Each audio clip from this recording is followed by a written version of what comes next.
Bonjour, vous êtes étudiant en PACES et vous avez du mal à gérer votre temps, votre stress, votre méthodologie et votre bien-être. Bienvenue parce que ici on fait le quadrant du PACES, donc le quadrant de la bonne méthodologie et de la bonne gestion du stress. Qu'est-ce que c'est ce quadrant? Mais en fait, quand on travaille en PACES, il y a 4 dimensions à observer. La première dimension, c'est savoir s'organiser, ça c'est le premier quadrant, s'organiser, avoir un agenda qui soit extrêmement bien précis, clair, et aussi un planning au mois et aux 3 mois, pour pouvoir visualiser quelles sont les dates du concours, les dates d'école, les dates des QCM, les dates de la prépa, les dates etc., etc. Donc en fait, pour pouvoir le visualiser. Donc savoir s'organiser, c'est vraiment, en plus de ces cours, c'est vraiment avoir un agenda qui soit clair et qui soit précis. Dans l'organisation, il y a aussi la connaissance de soi. Donc dans ce premier cadran, il y a aussi la connaissance de soi, s'auto-évaluer, savoir où j'en suis dans mon UE et où est-ce que je vais, qu'est-ce que je dois développer, sur quoi je dois mettre mon énergie, sur quoi je dois focuser davantage. Donc c'est vraiment sur l'auto-évaluation, parce qu'effectivement les QCM vont vous donner, ou les notes vont vous donner une place, un classement, mais c'est pas suffisant. Ce qui est important, c'est de vous connaître, vous, c'est-à-dire de savoir à quel endroit vous devez mettre votre énergie. Donc ça, c'est vraiment dans le quadrant numéro 1. Dans le quadrant numéro 2, il y a ce que j'appelle moi les méthodes, tout l'aspect méthodologie. Alors chaque UE ne se travaille pas avec la même méthode. Et si vous utilisez une méthode du lycée, ben vous pouvez d'ores et déjà la mettre à la poubelle, parce que chaque UE nécessite une méthode ou des méthodes particulières ou des assemblages de méthodologie.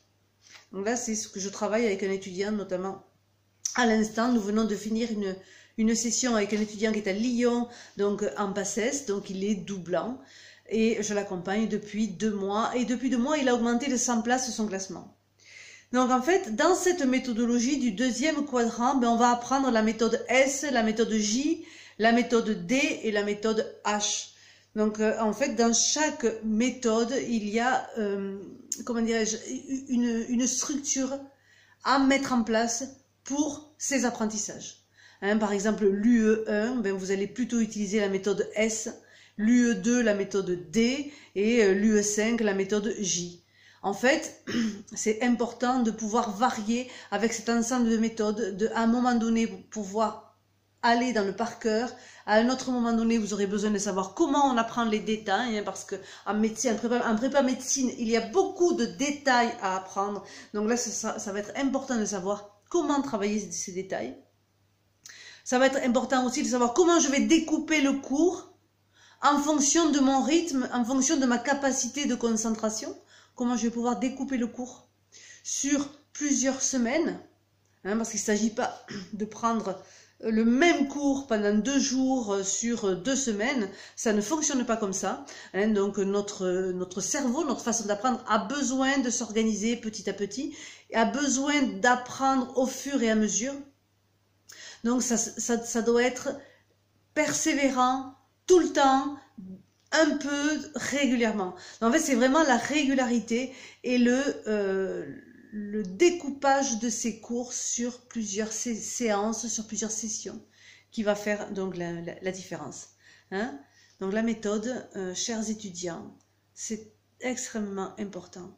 Et puis si vous avez l'habitude de faire des fiches, mais que vous êtes un visuel, vous pouvez mettre vos fiches à la poubelle, parce que vos fiches, elles ne vont vous apporter du travail supplémentaire, elles ne seront pas efficaces pour vous.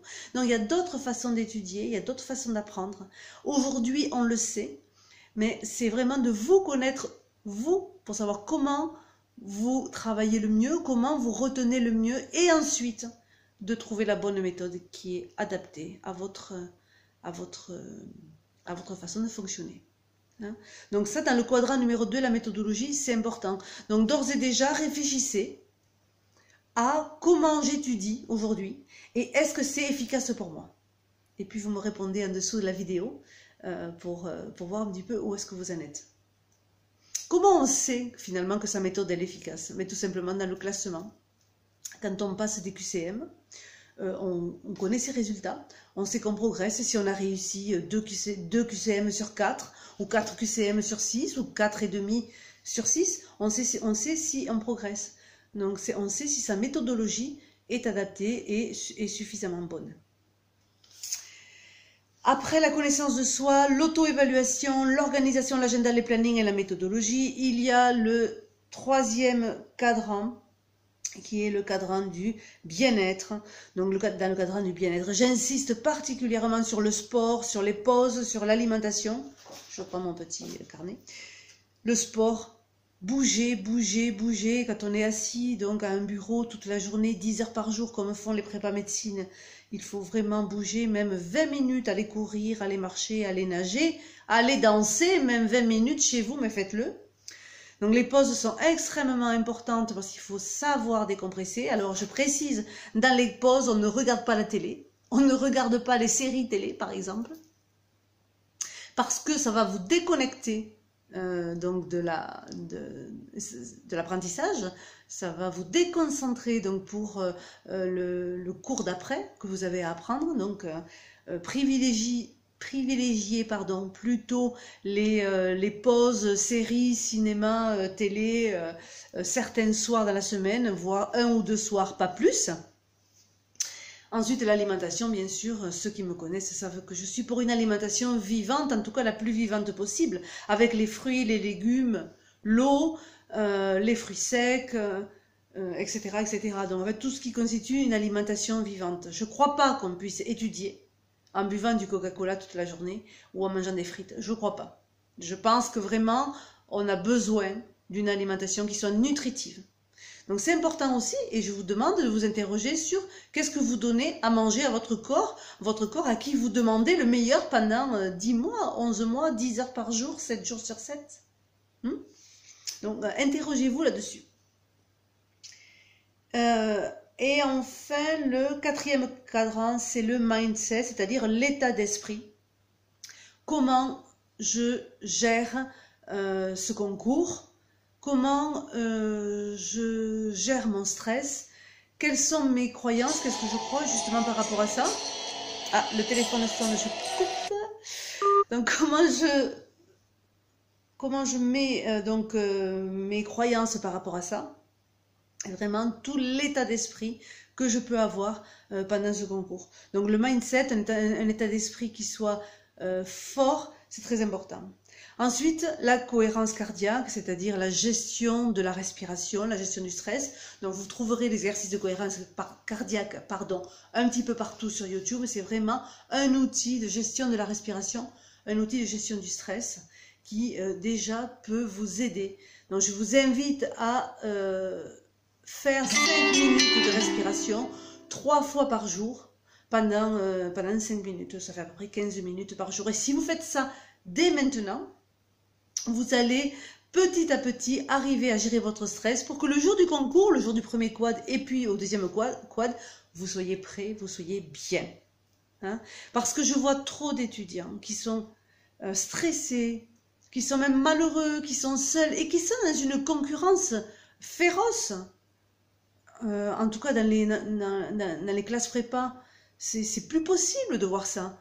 Donc c'est vraiment arriver à se dire, bon, mais quel médecin je veux être si je veux faire médecine, ou quel chirurgien je veux être, ou quel dentiste je veux être, ou voilà, et c'est d'aller regarder ça à l'intérieur de soi, et quelle est sa vision vis-à-vis de ça. Et puis ensuite, c'est aussi d'effectuer un lâcher-prise, c'est-à-dire se donner tous les moyens, dans les quadrants que je viens de vous dire là maintenant, se donner tous les moyens de réussir, puis à un moment donné, savoir aussi faire un lâcher-prise vis-à-vis du concours. Hein, c'est très important ce concours, mais c'est pas non plus une question de vie ou de mort. Donc, il faut vraiment arriver à lâcher prise vis-à-vis de ça. Hein. Donc voilà, je voulais vous donner quelques astuces avec cette vidéo pour que vous puissiez préparer votre PACES en toute... comment dirais-je, en toute sécurité, en tout cas que vous soyez à l'aise avec ça.